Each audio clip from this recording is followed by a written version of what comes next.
Kia ora and welcome to a new video from NZ Pocket Guide. Today I'm going to give you all my best tips if you're planning in staying in hotels when traveling in New Zealand. So without further ado, let's get started.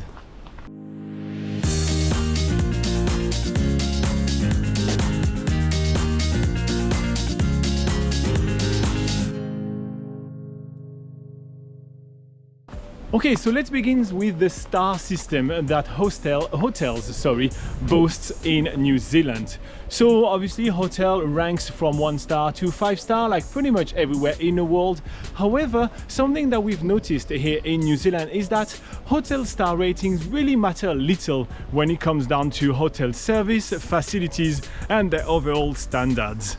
So it is much better to actually look at reviews and ratings rather than actually just the stars that they have printed in the front of either the brochures or on their website. It is quite common for different hotels of the same star rating, to have widely different services. So be aware of that when selecting your hotel. Just look a little deeper than just the star rating.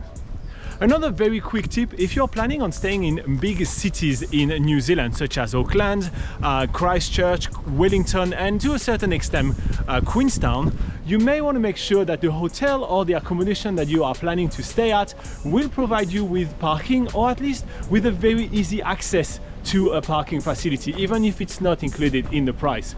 It is quite common for travelers to be stuck in those big cities without a convenient parking option and having to basically carry their luggage across the entire city to try to make it to their accommodation. The parking situation, especially in Auckland Central, it's quite dire, so make sure that you have that sorted out so you avoid having to deal with both jet lag, traffic and parking when landing in the country. Alright, the next thing that I have for you is still have to do with arriving and landing in the country, and that's being aware of your check-in dates.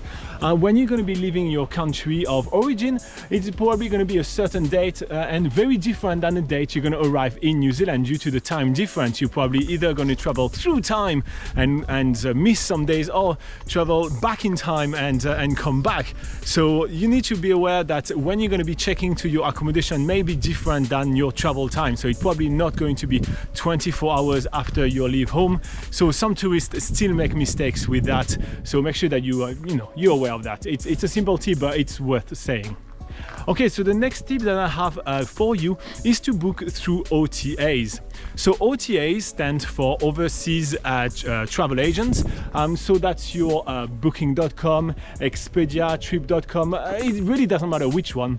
But booking through them actually has quite a few advantages. The first advantage is the fact that you have kind of a uniform cancellation policy. A lot of hotels will have widely different cancellation policies, which, we saw that in full effect with the COVID-19 crisis.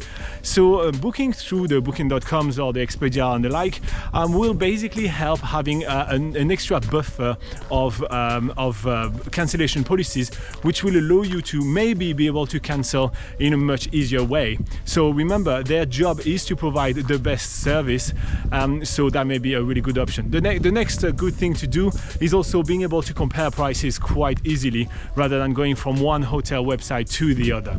So yeah, so we usually like to book through OTAs for both convenience as well as extra services.